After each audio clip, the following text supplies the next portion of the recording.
All right, I'm gonna jump right into chapter 21 of Charlie and the Chocolate Factory. So far, we have found out about what has happened to Augustus, and now we're diving into what is happening to Violet. And our title is Goodbye, Violet. This gum, Mr. Wonka went on, is my greatest, my latest, my most fascinating invention. It's a chewing gum meal. It's that tiny little strip of gum lying there. It's a whole 3-course dinner all by itself. What sort of nonsense is this? Said one of the fathers.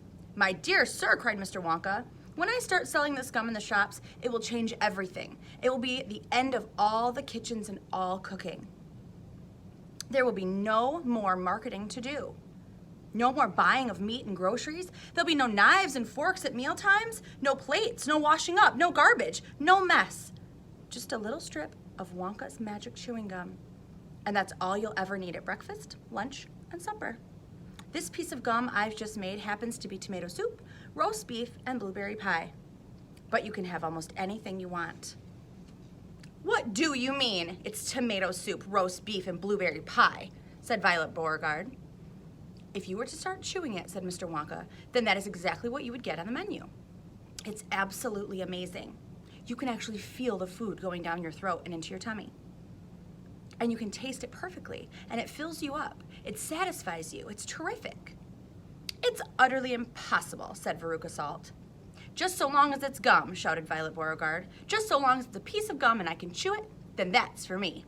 And quickly she took her own world record piece of chewing gum out of her mouth and stuck it behind her left ear. Come on, Mr. Wonka, she said. Hand over this magic gum of yours and we'll see if the thing works. Now, Violet, said Mrs. Beauregard, her mother, don't let's do anything silly, Violet. I want the gum, Violet said obstinately. What's so silly? I would rather you didn't take it, Mr. Wonka told her gently. You see, I haven't got it quite right yet.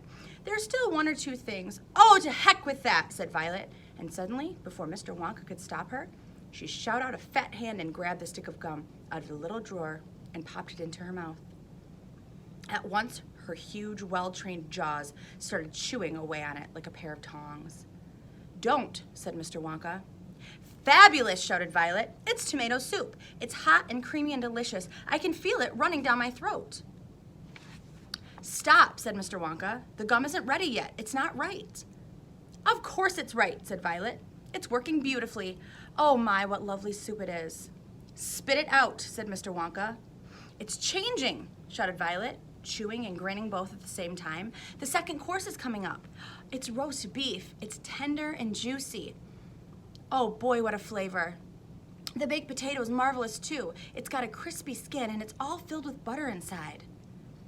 But how interesting, Violet, said Mrs. Beauregard. You are a clever girl. Keep chewing, kiddo, said Mr. Beauregard. Keep right on chewing, baby. This is a great day for the Beauregards. Our little girl is the first person in the world to have chewing gum meal. Everybody was watching Violet Beauregard as she stood there chewing this extraordinary gum. Little Charlie Bucket was staring at her absolutely spellbound, watching her huge rubbery lips as they pressed and unpressed with the chewing, and Grandpa Joe stood beside him, gaping at the girl. Mr. Wonka was wringing his hands and saying, No, no, no, no, it isn't ready for eating. It isn't right. You mustn't do it. Blueberry pie and cream, shouted Violet. Here it comes. Oh my, it's perfect. It's beautiful. It's exactly as I thought. I'm swallowing it. And as though I'm chewing and swallowing great big spoonfuls of the most marvelous blueberry pie in the world. Good heavens, girl, shrieked Mrs. Beauregard suddenly, staring at Violet. What's happening to your nose? Oh, be quiet, Mother, and let me finish, said Violet. Yikes. It's turning blue, screamed Mrs. Beauregard. Your nose is turning blue as a blueberry. Your mother is right, shouted Mr. Beauregard. Your whole nose is gone purple. What do you mean, said Violet, still chewing away. Your cheeks, screamed Mrs. Beauregard. They're turning blue as well. So is your chin. Your whole face is turning blue. Spit that gum out at once, ordered Mr. Beauregard. Mercy save us, yelled Mrs. Beauregard. The girl's going blue and purple all over. Even her hair is changing color. Violet, you're turning violet, Violet. What is happening to you? I told you I hadn't got it quite right, sighed Mr. Wonka, shaking his head sadly. I'll say you haven't, cried Mr. Beauregard. Just look at the girl now. Everybody was staring at Violet, and what a terrible, peculiar sight she was. Her face and hands and legs and neck. In fact, all the skin all over her body, as well as her great big mop of curly hair, had turned a brilliant purplish blue, the color of blueberry juice.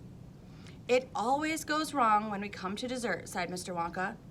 It's the blueberry pie that does it. But I'll get it right one day. You wait and see. Violet, screamed Mrs. Beauregard. You're swelling up. I feel sick, Violet said. You're swelling up, screamed Mrs. Beauregard again.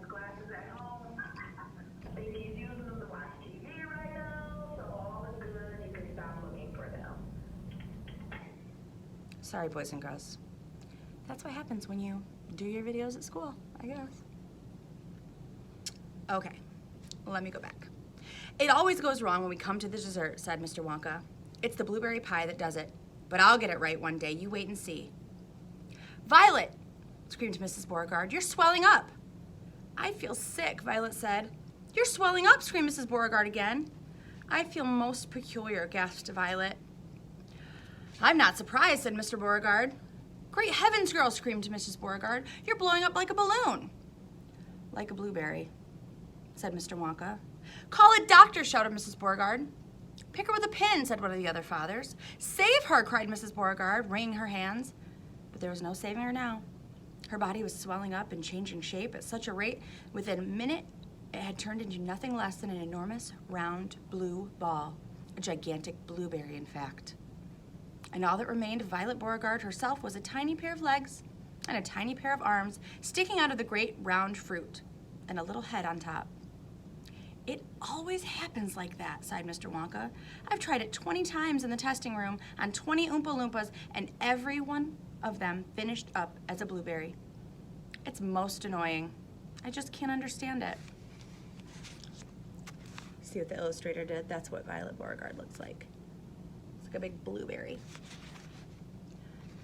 But I don't want a blueberry for a daughter, yelled Mrs. Beauregard. Put her back to what she was this instant. Mr. Wonka clicked his fingers, and 10 Oompa Loompas appeared immediately at his side. Roll Miss Beauregard into the boat, he said to them, and take her along to the juicing room at once. The juicing room? Cried Mrs. Beauregard. What are they going to do to her there? Squeeze her, said Mr. Wonka. We've got to squeeze the juice out of her immediately.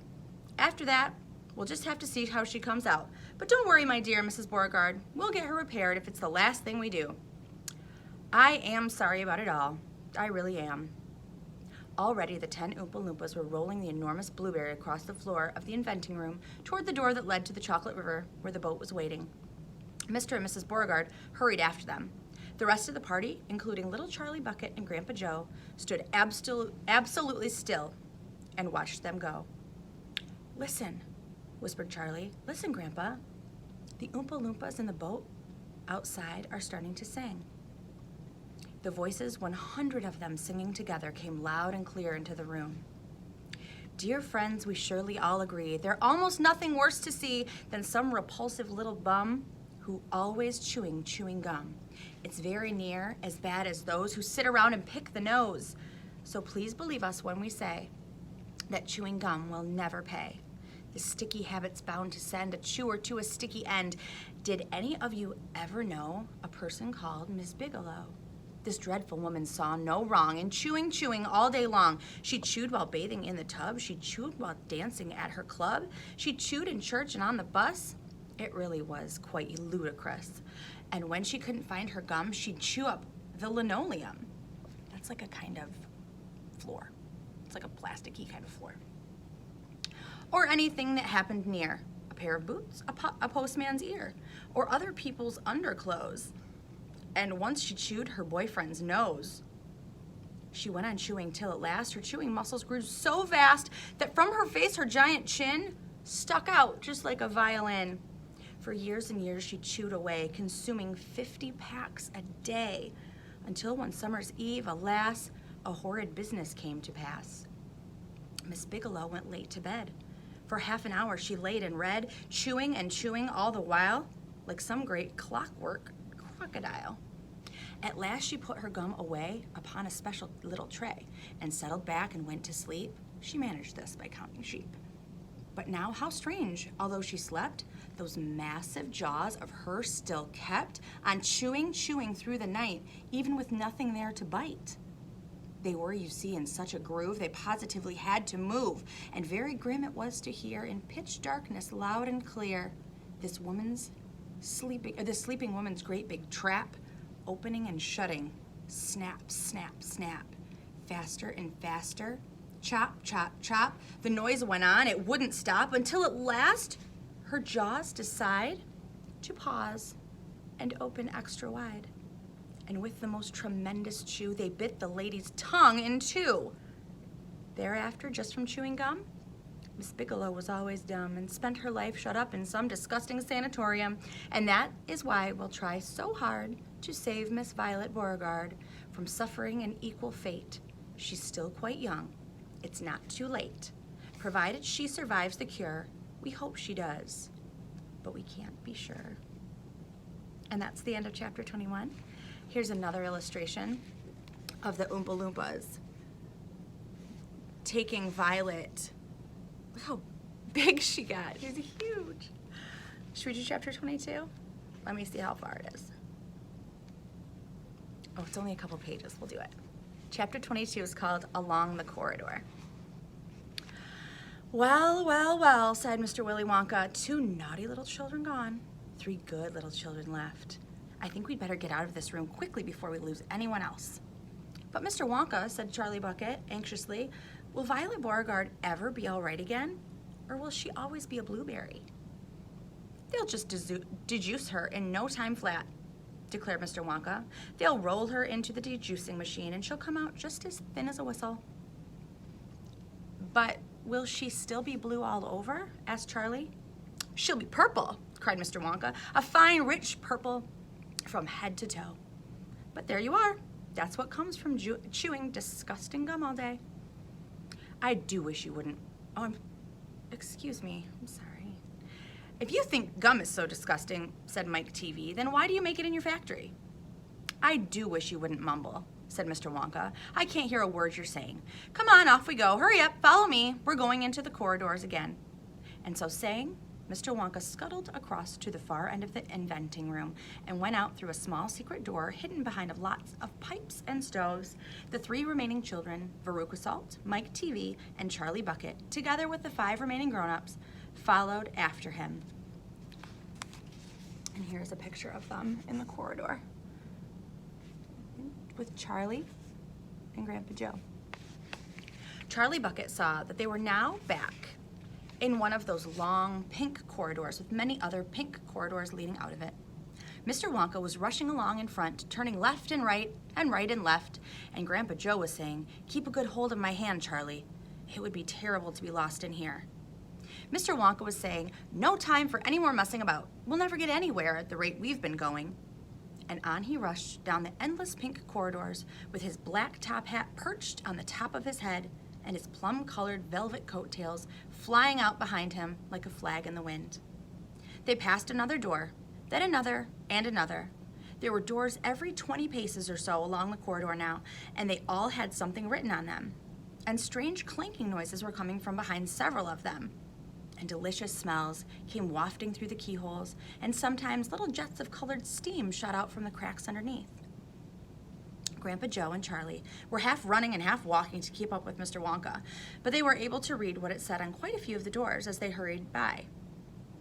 "Edible marshmallow pillows," said one of them.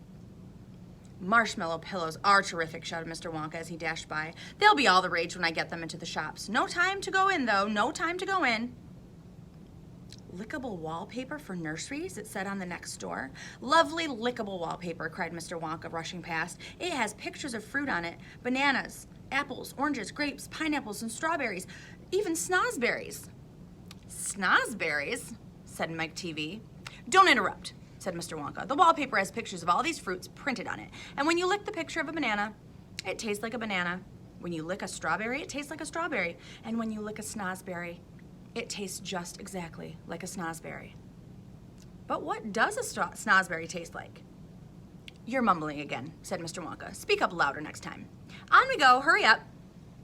Hot ice creams for cold days, it said on the next door. Extremely useful in the winter, said Mr. Wonka, rushing on. Hot ice cream warms you up no end in freezing weather. I also make hot ice cubes for putting in hot drinks. Hot ice cubes make hot drinks hotter. Cows that give chocolate milk, it said on the next door. Ah, my pretty little cows, cried Mr. Wonka. How I love those cows. But why can't we see them? Asked Veruca Salt. Why do we have to go rushing on past these lovely rooms? We shall stop in time, called out Mr. Wonka. Don't get so madly impatient. Fizzy lifting drinks, it said on the next door. Oh, those are fabulous, cried Mr. Wonka. They fill you with bubbles, and the bubbles are full of a special kind of gas. And this gas is so terrifically lifting that it lifts you right off the ground just like a balloon. And up you go until your head hits the ceiling. And there you stay. But how do you come down again? Asked little Charlie. You do a burp, of course, said Mr. Wonka. You do a great, big, loud, rude burp, and up comes the gas, and down comes you. But don't drink it outdoors. There's no knowing how high up you'll be carried if you do that. I gave some to an Oompa Loompa once out in the backyard, and he went up and up and up and up and disappeared out of sight. It was very sad. I never saw him again. He should have burped, Charlie said. Of course he should have burped, said Mr. Wonka. I stood there shouting, burp, you silly, burp, or you'll never come down again. But he didn't, or couldn't, or wouldn't. I don't know which. Maybe he was too polite. He must be on the moon by now. On the next door, it said, square candies that look round. Wait, cried Mr. Wonka, skidding suddenly to a halt. I'm very proud of my square candies that look round. Let's take a peek. So, we will stop there. The next chapter is chapter 23, and it's called Square Candies That Look Round. So, don't forget, watch it twice if you need to. This is a one-take wonder. So sorry about the announcement in the middle. See you soon, guys.